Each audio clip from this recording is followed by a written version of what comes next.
Merci spécialement pour les prières. Alors, on va tourner justement dans Hébreux chapitre 12.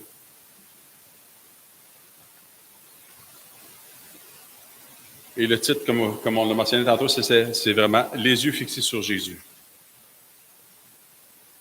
Hébreux chapitre 12. Je vais lire à la première version, je vais le lire dans la version seconde, puis après ça, second 21 par la suite. Nous donc aussi, puisque nous sommes environnés d'une si grande nuée de témoins, rejetons tout fardeau et le péché qui nous enveloppe si facilement, et courons avec persévérance dans la carrière qui nous est ouverte, ayant les regards sur Jésus, le chef et le consommateur de la foi, qui, en vue de la joie qui lui était réservée, a souffert la croix, méprisé l'ignominie, et s'est assis à la droite du trône de Dieu. Considérez en effet celui qui a supporté contre sa personne une telle opposition de la part des pécheurs, afin que vous ne vous lassiez point l'âme découragée. Et puis, par la suite, on parle, des versets 4 à 10, on parle vraiment du châtiment que les enfants de Dieu doivent subir aussi, non pas comme étant un rejet, mais plutôt comme ce que Dieu fait dans nos vies également. Il utilise toutes les circonstances de nos vies pour pouvoir nous former également de plus en plus à son image. Et nous permettent aussi de persévérer malgré les circonstances. Et dans la version second 21, j'aime bien cette version-là qui nous dit, les mêmes versets qu'on vient de lire, « Nous donc aussi, puisque nous sommes entourés d'une si grande nuée de témoins, rejetons tout fardeau et le péché qui nous enveloppe si facilement, et courons avec persévérance l'épreuve qui nous est proposée. » Et alors ça dit ici, verset 2, « Faisons-le en gardant les regards sur Jésus, qui fait naître la foi, et l'amène à la perfection. En échange de la joie qui lui était réservée, il a souffert la croix en méprisant la honte qui s'y attachait, et il s'est assis à la droite du trône de Dieu. Pensez en effet à celui qui a supporté une telle opposition contre lui de la part des pécheurs, afin de ne pas vous laisser abattre par le découragement. » Et puis le verset 4, il dit, « Vous n'avez pas encore résisté jusqu'au sang dans votre combat contre le péché. » Donc, on va passer justement en parlant de ces deux premiers versets. Si on regarde dans le contexte, on vient d'aller dans l'Hébreux chapitre 11, comme vous l'avez sûrement lu. Tous les héros de la foi, si on peut dire que l'auteur de l'Épître aux Hébreux nous mentionne, en passant par Abel, qui nous dit que même son sang parle encore aujourd'hui, Noé, Abraham, Sarah et tous les autres qui sont mentionnés dans ce passage-là. Et ce qu'on s'aperçoit, c'est que ces gens-là, à ce moment-là, dans le fond, c'est mentionné à quelques endroits, ils voyaient la promesse de loin. Donc, la promesse n'était pas encore accomplie. Leur foi était vraiment en promesse de ce que Dieu devait accomplir. Ce qui est particulier, si on regarde justement dans le chapitre 11, en parlant de Moïse particulièrement, le verset 23, c'est par la foi que Moïse, à sa naissance, fut caché pendant 3 mois par ses parents parce qu'ils virent que l'enfant était beau et qu'ils ne craignirent pas l'ordre du roi. C'est par la foi que Moïse, devenu grand, refusa d'être appelé fils de la fille de Pharaon, aimant mieux être maltraité avec le peuple de Dieu que d'avoir pour un temps la jouissance du péché, regardant l'opprobre de Christ comme une richesse plus grande que les trésors de l'Égypte, car il avait les yeux fixés sur la rémunération. Alors, Jésus n'était pas venu à ce moment-là, il n'était pas encore venu en chair, mais par la foi déjà, Moïse savait qu'en se joignant ou en s'attachant au peuple de Dieu et en se joignant à eux, en d'autres mots, il savait qu'il avait les yeux fixés sur la rémunération et l'opprobre de Jésus-Christ. C'est quand même particulier de savoir que même si Christ n'était pas venu dans le monde, déjà à l'avance, dans la promesse, en espérance, il savait que le Messie viendrait bientôt. Je vais vous lire aussi, par rapport au versets 1 et 2, je vais vous lire un peu un commentaire que j'ai beaucoup apprécié de Matthew Henry. Ça vient me permettre de le lire au complet parce que je trouve que ça nous donne vraiment une bonne explication de ce que les versets 1 et 2 nous disent aussi dans Hébreux chapitre 12. Donc, Matthew Henry nous dit « Observez ici quel est le grand devoir que l'apôtre impose aux Hébreux et qu'il désire tant qu'ils accomplissent, c'est de rejeter tout poids et le péché qui les assaillait si facilement et de courir avec patience ou de courir avec persévérance la course qui leur était proposée.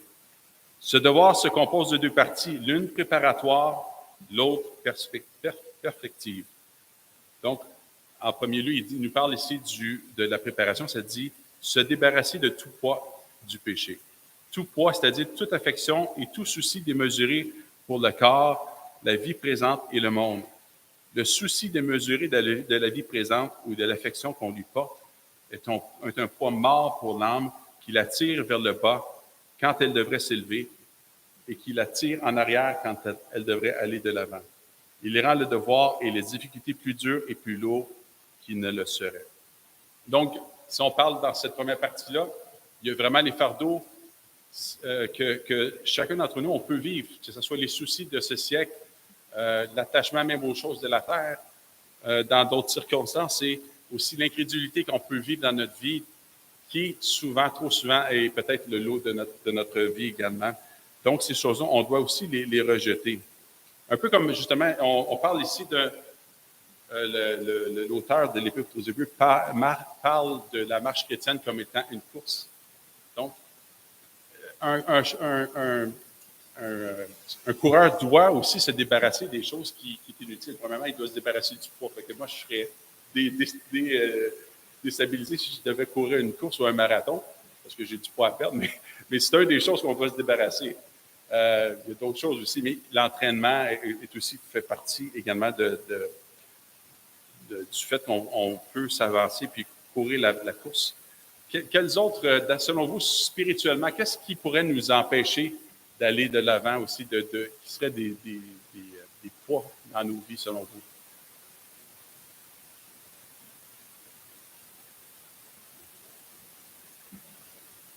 Oui, OK. Mais pas Paul, mais l'auteur des Épîtres aux Hébreux en parle plutôt dans la deuxième partie. Il parle du péché qui nous enveloppe si facilement. Quelle autre chose qui pourrait être un aspect dans nos vies qui pourrait permettre de nous empêcher plutôt d'aller de l'avant dans notre marche chrétienne selon vous? Oui. Le manque de discipline, c'est vrai. Oui. L'apôtre Paul dit que lui aussi, il traite durement son corps afin de ne pas être rejeté, mais aussi, c'est vraiment une des questions aussi, le manque de discipline dans nos vies, c'est vrai. C'est un des aspects qui peut faire en sorte qu'on ne peut pas, on a de la difficulté à avancer. D'autres points? Oui. Être fixé sur le passé, exactement. Ça, c'est un bon point parce que souvent, on a l'impression, soit qu'on doute de notre salut, soit qu'on n'a pas l'assurance que Dieu nous donne vraiment par le Fils. Puis on doit constamment se rappeler que Jésus-Christ a vraiment accompli la mort sur la croix. Il s'est vraiment donné pour nous. Il nous a parfaitement pardonné. Puis souvent, malheureusement, dans nos vies, ce qui arrive, c'est qu'on est accablé par les choses du passé. Mais le Seigneur nous a vraiment débarrassés de ces choses-là. C'est vrai que ce sont des fardeaux qui nous enveloppent si facilement aussi.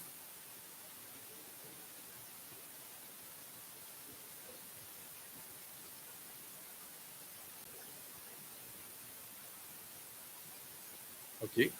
Juste élaborer un petit peu, s'il vous plaît.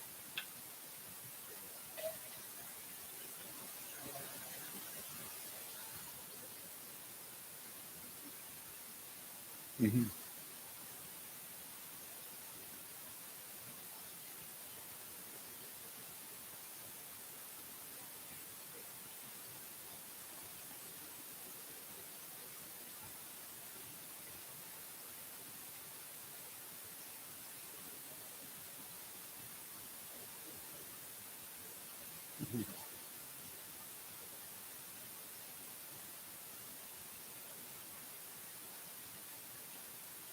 Je vais abandonner, c'est ça. Donc, oui.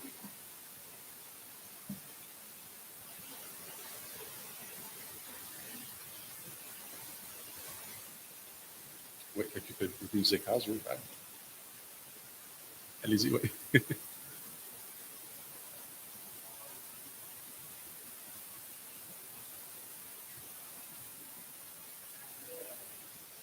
Mm.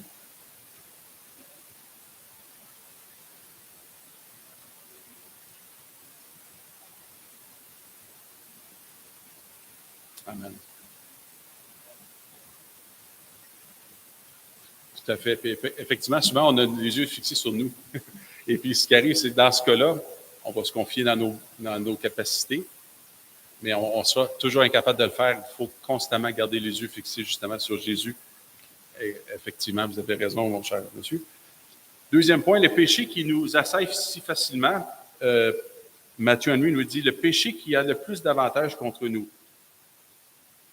Car par les circonstances où nous sommes, notre constitution, notre compagnie. Cela peut signifier soit le péché accablant de l'incrédulité, comme on l'a mentionné tantôt, soit plutôt le péché chéri des Juifs, un penchant excessif pour leur propre dispensation. Laissons de côté toutes les entraves extérieures et intérieures. Une des choses, justement, je pense que c'était une des tentations du peuple juif à ce moment-là, c'était de retourner aux choses anciennes, de retourner aux images, ou aux ombres des choses à venir, au temple, aux sacrifices, etc. Tandis que l'Épître aux Hébreux nous enseigne plutôt que Christ a tout accompli. Christ est supérieur aux anges, Christ est supérieur. Dans le fond, Christ est le nouveau temple. Christ est le sacrifice et le sacrificateur parfait. Étant donné qu'il est le sacrifice et le sacrificateur parfait, il n'y a plus de sacrifice à offrir pour notre cause. Tout a été vraiment accompli. C'est pour ça qu'on doit regarder les yeux fixés sur Jésus, non seulement qu'il a été mort et ressuscité, maintenant, il est assis à la droite du Père, puis il règne sur toutes choses. Il y a un des dangers, je pense, que si on peut dire, dans le milieu chrétien, et plus du côté des catholiques, si on pourrait dire, c'est que c'est souvent de reproduire un peu ce qui était dans l'Ancien Testament, de reproduire les ombres, de reproduire les images qui étaient là. Et parfois, le prêtre, malheureusement, joue un rôle qui a été complètement accompli par Jésus-Christ, encore une fois. Le prêtre n'est pas là pour offrir le sacrifice à toutes les fois, mais au contraire, Jésus a accompli tout ce qui devait être accompli également pour la gloire du Père. Deuxième point que Matthieu Henry mentionne, c'est qu'il y a le côté perfectif qui dit « Courons avec patience ou persévérance la course qui nous est proposée ».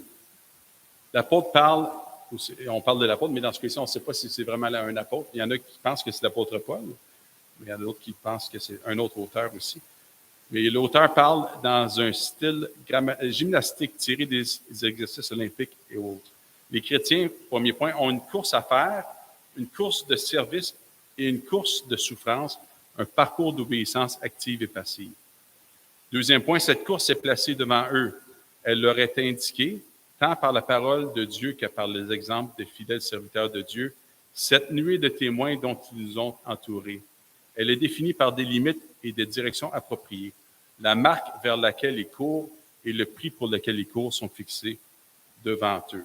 Et puis, justement, tantôt, on parlait de Hébreux chapitre 11, qui sont des exemples d'hommes et de femmes de foi que l'auteur nous rappelle. Encore une fois, qu'il y avait les yeux fixés, eux, sur la promesse à venir.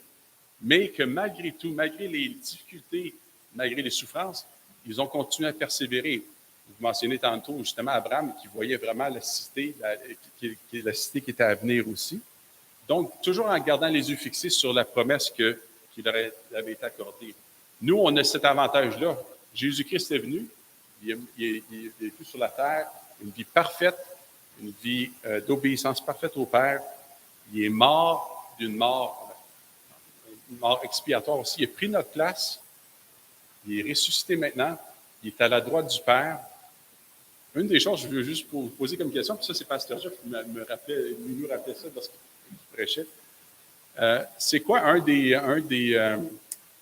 ça, dans le temple, il y avait une chose qui n'était pas, le terme, un meuble qui n'était pas là, qui n'était pas dans le temple, selon vous. Excuse-moi d'emprunter une de ces exemples. Non, il y avait quelque chose que le sacrificateur, lorsqu'il entrait dans le lieu très saint, il y avait une chose qui n'était pas là. La chaise, exactement. La chaise, oui. Donc, qu'est-ce que ça signifie? Oui, dans le fond, il n'y avait pas de chaise pour s'asseoir pour dire que le travail avait été accompli. Il n'y avait pas de chaise. Il devait retourner à chaque année, il devait rentrer à chaque année pour le péché du peuple, etc. Mais maintenant, on nous dit que Jésus, maintenant, à la droite du Père, s'est assis. Donc, ça veut dire qu'il a vraiment accompli, tout accompli. Il l'a dit sur la croix, il dit tout est accompli, il n'y a plus rien à ajouter. Dans le premier chapitre d'Hébreux, ça nous dit que dans ces derniers jours, puis dans ces derniers jours, quand on parle des derniers jours, on parle vraiment entre la première et la deuxième venue de Christ. Les derniers jours ont été inaugurés à ce moment-là. Dieu nous parle par le Fils. Dieu nous parle en Fils dans d'autres traductions. Ça veut dire qu'il n'y a plus d'autres révélations à avoir. C'est vraiment le Fils maintenant qui est la révélation finale et totale. Et donc, le Seigneur nous a donné vraiment son Fils pour qu'on l'écoute.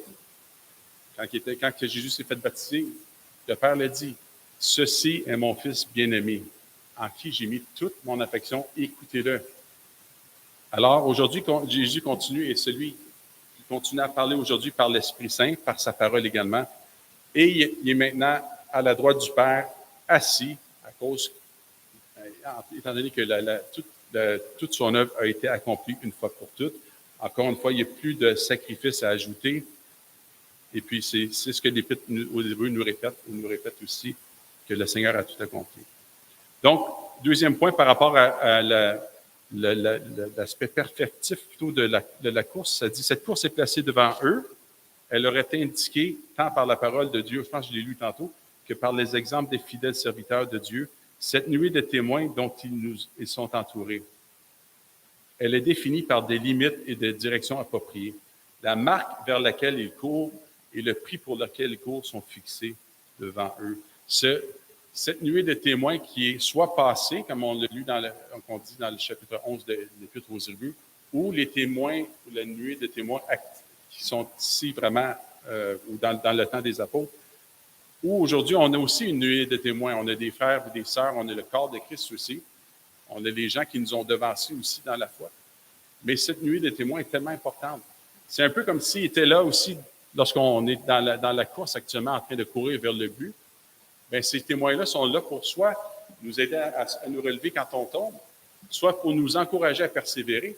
Donc, leur vie, leur témoignage fait en sorte qu'ils vont aussi nous parler. Et ils continuent à nous parler, ils continuent à nous donner cet encouragement à continuer à aller de l'avant. Le troisième point que Henry mentionne par rapport à le côté perfectif, cette course doit être courue avec patience et persévérance. Il faudra de la patience pour affronter les difficultés qui se dressent sur notre chemin, de la persévérance pour résister à toutes les tentations d'abandonner ou de se détourner. La foi et la patience sont les grâces conquérantes et doivent donc être toujours cultivées et maintenues en exercice. Et le quatrième point qu'il mentionne par rapport à la perfectibilité, les chrétiens ont un exemple plus grand pour les animer et les encourager dans leur parcours chrétien que tous ceux qui ont été mentionnés auparavant. Donc, on parle de cette nuée de témoins, comme on l'a vu dans Hébreux chapitre 11, la nuée de témoins qui est autour de nous. Mais l'auteur de l'Épître aux Hébreux mentionne particulièrement ayant les regards fixés sur Jésus. Regardant vers Jésus, l'auteur est le paracheveur de notre foi qui l'amène à la perfection. Donc, quand on parle de... J'aime beaucoup la traduction plutôt qu'on a lue tantôt. Je trouve que la traduction qui dit ici, ayant les regards sur Jésus, le chef et le consommateur de la foi, c'est pas tout à fait clair, dans le sens que, oui, le chef, le consommateur, mais je trouve que la traduction de version seconde nous dit, plutôt en disant, ayant les regards sur Jésus, qui fait naître la foi et l'amène à la perfection. Je trouve que ça nous mène encore beaucoup plus ce que le Seigneur a vraiment accompli pour nous. Parce que si le Seigneur ne s'était pas révélé à nous, si le Père ne nous avait pas attirés vers le Fils, on n'aurait jamais pu avoir la foi. C'est vraiment lui qui nous a choisis en premier. C'est lui qui nous a aimés en premier également. Dans les dernières semaines à l'Église, on était sur le premier épître de Jean, Pasteur Jeff a prêché là-dessus. Puis Jean le dit, il le répétait dans son évangile en disant, dans son épître, c'est pas nous qui l'avons aimé, mais c'est lui qui nous a aimés en premier. Donc, c'est toujours Jésus, c'est toujours le Seigneur qui fait les premiers pas devant nous, envers nous. À un moment donné, vous vous en souvenir, où ce que les apôtres ont dit, oui, mais qui peut être sauvé? Ils étaient vraiment découragés de savoir qui pourrait être sauvé après que le Seigneur est intervenu. Le Seigneur a répondu, il dit aux hommes, c'est impossible. Aux hommes, c'est impossible. Mais à Dieu, tout est possible. Fait que c'est le Seigneur qui fait en sorte qui initie la foi, qui crée la foi en nous pour qu'on puisse croire en lui aussi, mais de façon toute libre aussi, parce qu'il libère notre volonté également pour pouvoir croire en Jésus-Christ. Donc, j'aime bien aussi, comme je disais tantôt, faisons-le en gardant les regards sur Jésus qui fait naître la foi et l'amène à la perfection. Je vais retourner un petit peu dans le texte de Matthew Henry ici.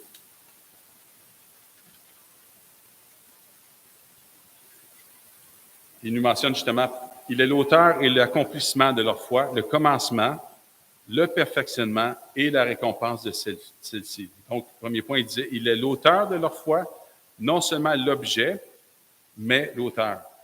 Il est le grand chef et le précédent de notre foi. Il a fait confiance à Dieu. Il est l'acquéreur de l'esprit de la foi, l'éditeur de la règle de la foi, la cause efficiente de la grâce de la foi, et à tous égards l'auteur de notre foi. Il est le parachèvement de notre foi, il est l'accomplissement et la réalisation de toutes les promesses et prophéties de l'Écriture. Il est le parachèvement du canon de l'Écriture, il est le parachèvement de la grâce et de l'œuvre de foi avec puissance dans les âmes de son peuple. Et il est le juge et le récompensateur de leur foi. Il détermine qui sont ceux qui atteignent le but, et de lui, et en lui, ils ont le prix.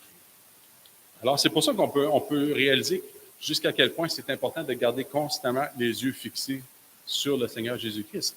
Il est tout, en d'autres mots. Il est tout. Et puis, comme on le disait tantôt, il a tout accompli.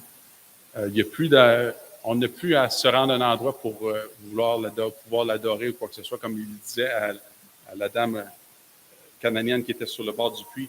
C'est ni à Jérusalem, c'est ni sur la montagne qu'eux autres parlaient, Gérazim, mais c'est en esprit et en vérité que ça se fait, en tout temps. Et puis, donc, c'est ça. Nous autres, on n'a aucun objet palpable qui demeure. Les seules choses que Dieu nous a laissées, c'est sûr, Jésus-Christ nous a laissé le baptême, encore une fois, qui est juste une image et non quelque chose qui va produire quelque chose dans nos vies. Il nous a donné aussi le pain et le vin. Encore une image aussi il y a un rappel de ce que Christ a accompli. Ça ne rajoutera rien à notre salut. Ça va fortifier notre foi si on le prend en reconnaissance de ce que Jésus a accompli dans notre vie. Alors, encore une fois, il ne faut pas tomber dans ce piège-là de faire en sorte que, justement, le prêtre ou peu importe le pasteur, faire en sorte qu'il distribue, si on peut dire, la grâce. La grâce est donnée par Christ seul, par la foi qu'on peut la recevoir. Ce matin, en passant, on a vraiment une belle illustration aussi de c'est quoi la foi également. Avant la prédication, Pasteur Jeff a ouvert un gros sac de chocolat et il a invité les enfants à venir.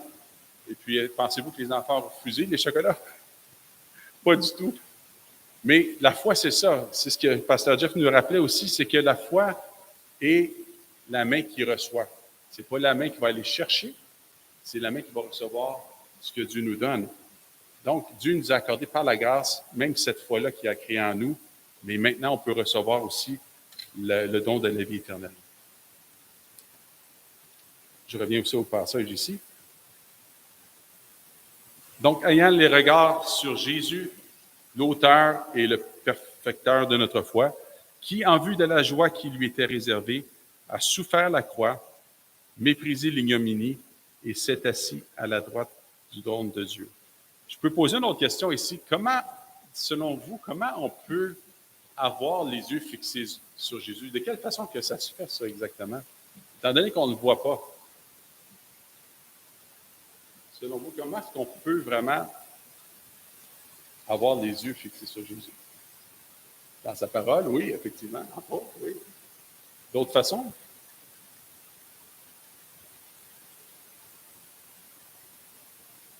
Oui. Exactement. Contemplant la croix, l'œuvre que Jésus a accomplie sur la croix, effectivement. D'autres points? Oui.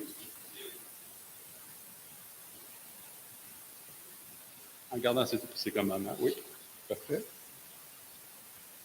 On va tourner justement en parlant de ça dans Éphésiens chapitre 1, versets 15 à 23. On va le lire ensemble. Éphésiens chapitre 1, versets 15 à 23. Ça nous dit, « C'est pourquoi moi aussi, ayant entendu parler de votre foi au Seigneur Jésus, on parle ici encore de la foi dans le Seigneur, et de votre charité pour tous les saints, je ne cesse de rendre grâce pour vous, faisant mention de vous dans mes prières, afin que le Dieu de notre Seigneur Jésus-Christ, le Père de gloire, vous donne un esprit de sagesse et de révélation dans sa connaissance, et qu'il illumine les yeux de votre cœur pour que vous sachiez quelle est l'espérance qui s'attache à son appel, quelle est la richesse de la gloire de son héritage qu'il réserve aux saints, et quelle est envers nous qui croyons l'infinie grandeur de sa puissance se manifestant à efficacité par la vertu de sa force.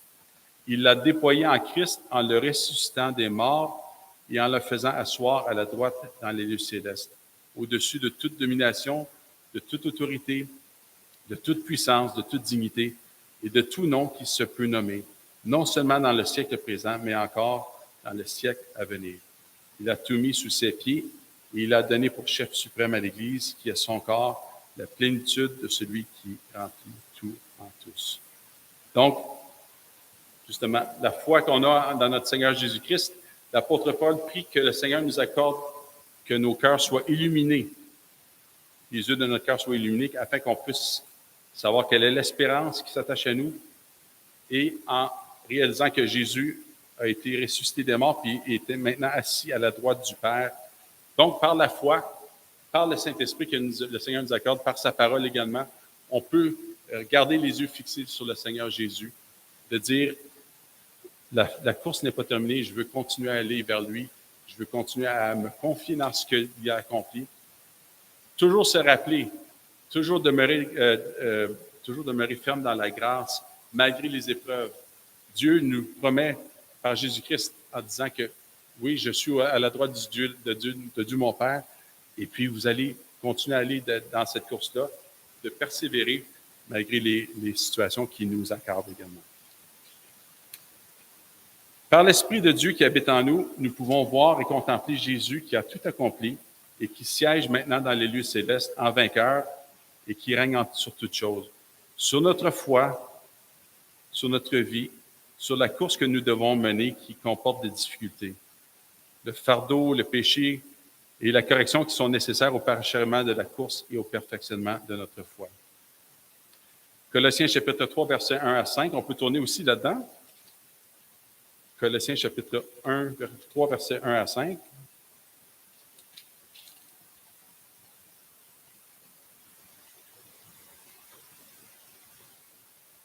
Qui nous dit un peu la même chose aussi. « Si donc vous êtes ressuscités avec Christ, cherchez les choses d'en haut, où Christ est assis à la droite de Dieu.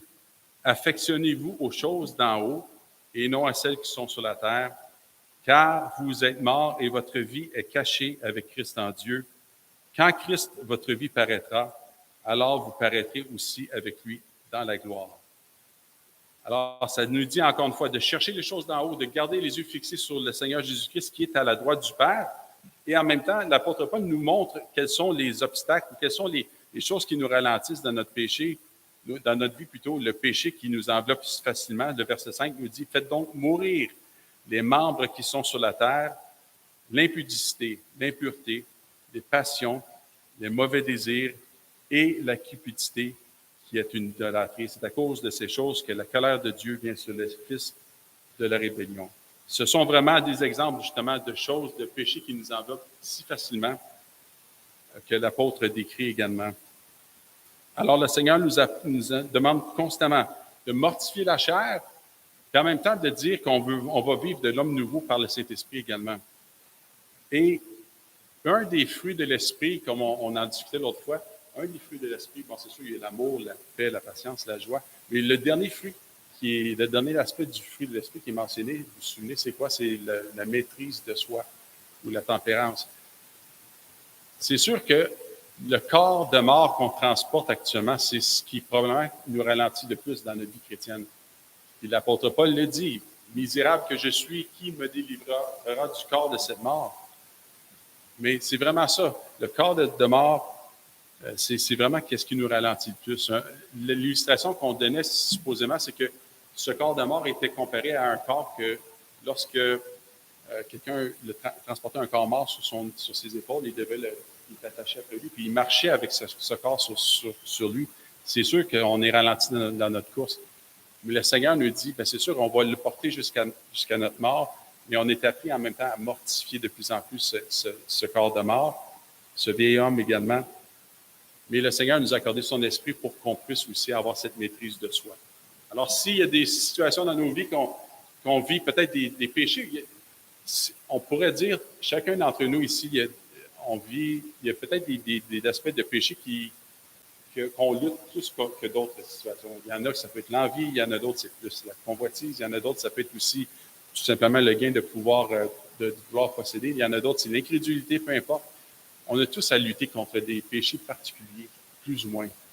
Mais le Seigneur est là. Le Seigneur nous accorde son esprit pour pouvoir, premièrement, résister.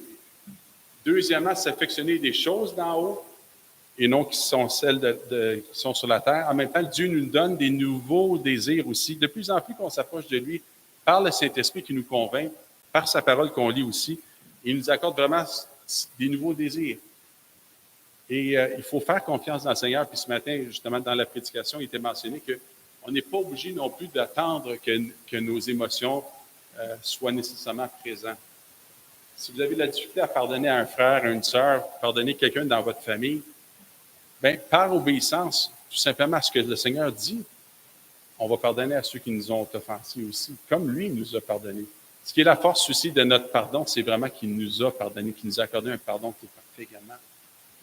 C'est la même chose pour tous les péchés. Le Seigneur nous accorde la puissance, cette nouvelle vie aussi par le Saint-Esprit pour qu'on puisse mortifier cette chair. Et éventuellement, ce péché qui peut-être qui est dominant plus ou moins dans nos vies va devenir un péché passé aussi. Ça peut.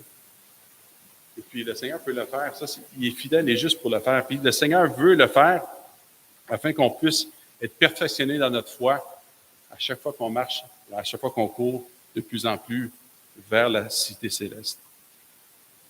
Donc, s'affectionner des choses d'en haut, c'est tellement vital. S'affectionner de Jésus-Christ, c'est vraiment ça. Le psaume 16 nous dit à la fin, que je vais le lire parce que sinon je vais mal le dire, mais le psaume 16 nous rappelle une chose qui est vitale, qui nous rappelle aussi de s'affectionner des choses d'en haut. Ça dit, verset 11, « Tu me feras connaître le sentier de la vie. Il y a d'abondantes joies devant ta face, des délices éternelles à ta droite. » Et on se rappelle qui est à la droite de Dieu. C'est Jésus-Christ. Alors, il y a tellement de choses. Il y a un trésor qui est dans les lieux célestes. C'est Jésus-Christ. Il y a tout qui est en lui. Tout est inclus en lui. Et puis, ce qui est béni, c'est que Dieu, en nous sauvant, je l'avais mentionné une des dernières fois, Dieu, en nous sauvant, il nous a placés en Christ. En plus de nous avoir accordé son esprit, on a été placés en lui. On a été ressuscités avec lui. Et maintenant, on est assis dans les lieux célestes avec lui. Ce qui est merveilleux, c'est qu'on peut s'adresser maintenant à notre Père qui nous a adoptés. On est libre de le faire. On a accès, on a cette invitation de la part du Père à s'approcher de lui en tout temps. Ça, c'est le plus grand privilège que Dieu nous a accordé de pouvoir prier le Père, de pouvoir faire connaître tous nos besoins. Il n'y a pas de besoin qu'on a besoin de cacher, il connaît tout. Il nous aime tellement, le Seigneur, qui veut aussi nous transformer de plus en plus lorsqu'on continue cette course-là. Et puis, le Seigneur va le faire.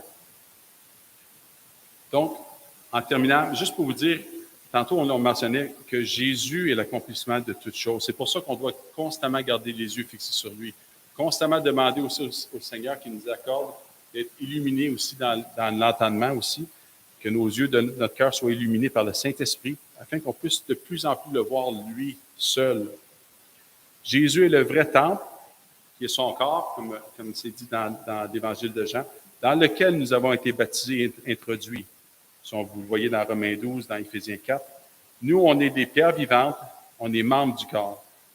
Donc, on n'a plus besoin de l'ancien temple qui était sur le point d'être détruit, parce que selon ce que certains commentateurs disent, que l'Épître aux Hébreux a été écrit avant la destruction du temple à Jérusalem, pour montrer en même temps que l'ancienne dispensation, plutôt, avait été terminée aussi. C'était par le jugement de Dieu, c'est sûr, sur le peuple d'Israël qui avait rejeté le Messie. Mais cette ancienne dispensation-là est disparue avec le temple parce que Jésus est vraiment le vrai, le vrai temple, le temple spirituel. Donc, plus besoin de l'ancien temple qui est sur le point d'être détruit, montrant que Jésus est l'accomplissement de l'image ou de l'ombre des choses à venir. Hébreu nous rappelle aussi que Jésus, comme je l'ai mentionné tantôt, est supérieur à Moïse. Et Jésus est aussi le sacrificateur et le sacrifice parfait. Donc, en ayant ce sacrificateur parfait, qui a vécu cette vie pour nous, qui a pris la place à la croix pour nous, en étant aussi le sacrifice parfait, il n'y a plus à avoir de sacrifice, comme l'Épître aux Hébreux nous rappelle.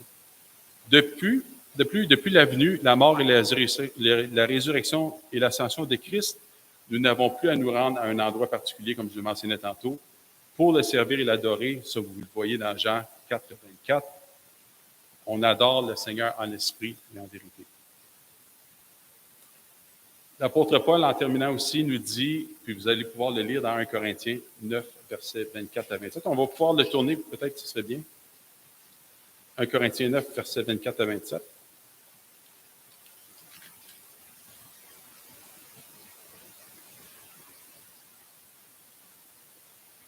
Et l'apôtre Paul le mentionne aussi, donne l'exemple aussi que la vie chrétienne est aussi une course.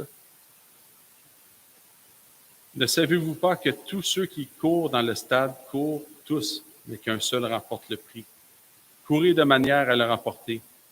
Tous ceux qui se combattent s'imposent toutes sortes d'abstinence et ils le font pour obtenir une couronne corruptible. Mais nous faisons-le pour une couronne incorruptible.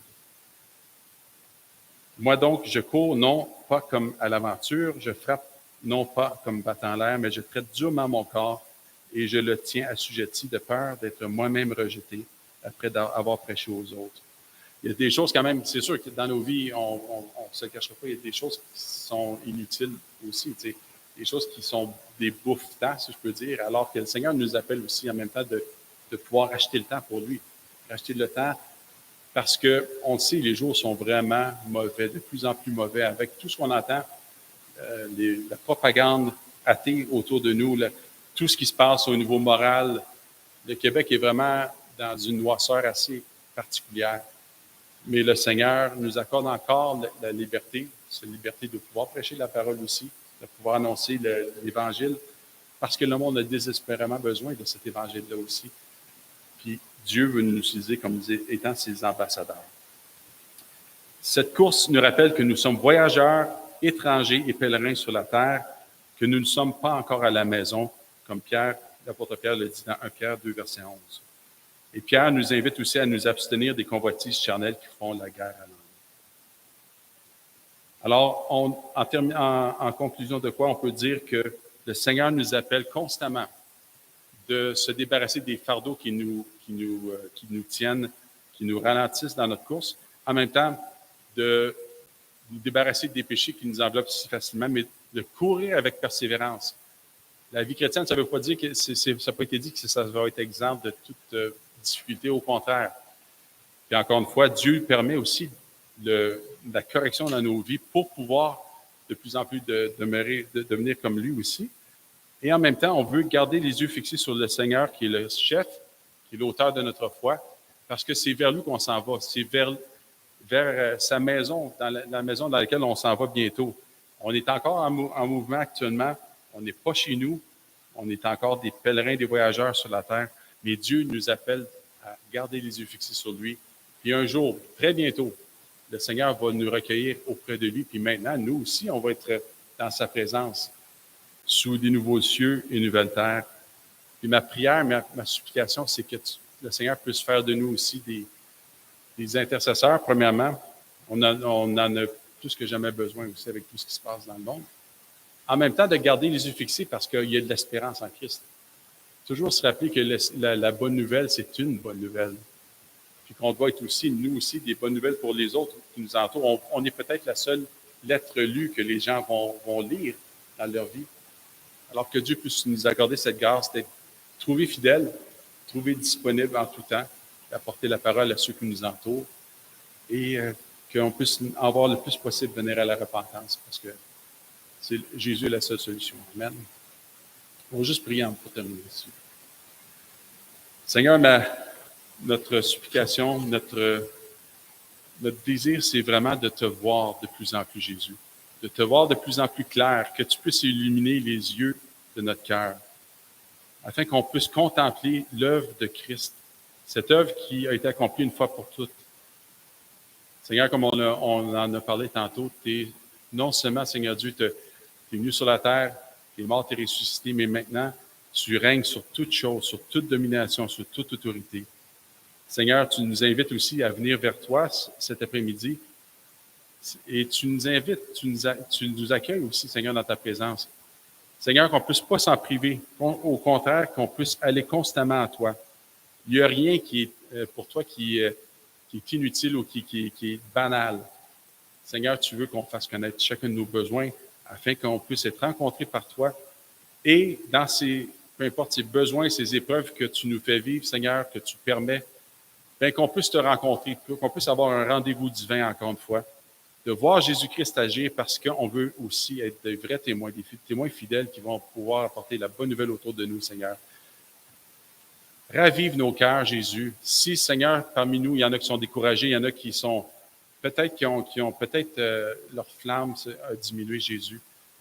Seigneur, allume cette flamme par le Saint-Esprit, qu'on puisse être cette bonne nouvelle autour de nous, Jésus, et qu'on puisse garder les yeux fixés constamment sur Jésus-Christ, qui est le chef, le perfectionneur de notre foi. Et Seigneur, permet qu'on puisse continuer à courir dans cette carrière qui nous est ouverte, parce qu'on n'a pas encore remporté le prix, mais on s'en va vers ce prix qui bientôt, maintenant, on va te voir revenir. Mais en attendant, Seigneur, utilise-nous pour ta gloire, utilise-nous pour qu'on soit des ambassadeurs pour ta gloire aussi autour de nous. Peu importe où on est, tout simplement, Seigneur, qu'on partage la bonne nouvelle autour de nous, à nos voisins, à ceux qui nous entourent, à ceux avec qui on travaille. Merci d'en appeler plusieurs, Seigneur, à la repentance, on te prie. Et bénis cette assemblée aussi. Bénis Christian, bénis, Seigneur, le conseil d'anciens, bénis Pasteur Perron également, les frères et les sœurs de l'assemblée.